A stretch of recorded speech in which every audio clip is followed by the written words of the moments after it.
Salut les amis, on va parler un petit peu, on va parler blues, mais de manière un petit peu latérale et connexe, comme j'aime bien le faire. C'est-à-dire qu'en fait, je suis parti d'une grille d'un morceau de Quincy Jones, c'est pas n'importe qui quand même.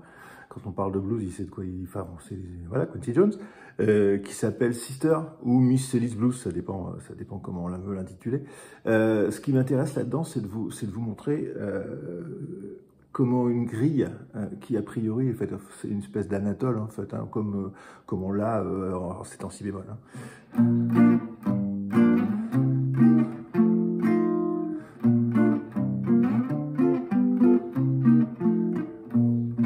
Ça, on l'a dans la chanson française, dans les standards américains, tout ça.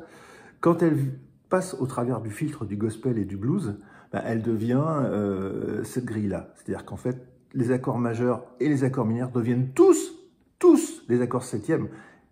Alors, septième de dominante, c'est un abus, parce qu'ils ne sont pas tous accords de dominante dans l'histoire, du coup. Hein, oh, j'ai dit du coup, quelle horreur. Et voilà, et ça donne ça.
Donc vous voyez qu'il y a une utilisation massive de la gamme de blues sur une grille qui au départ est une grille à 8 mesures, donc pas à 12 mesures, donc c'est pas un blues.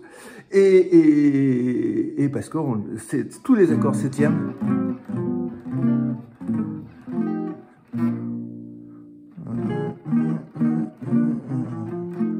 C'est un type de grille qu'on retrouve par exemple sur Key to the Highway, qui est pas exactement sur ce modèle-là. Enfin, le découpage harmonique n'est pas exactement le même, mais l'idée c'est la même, c'est sur 8 mesures. Et tous les accords sont septièmes. Et effectivement, ça permet ce jeu.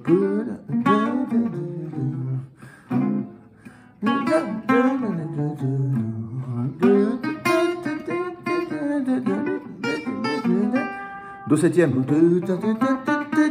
Fa.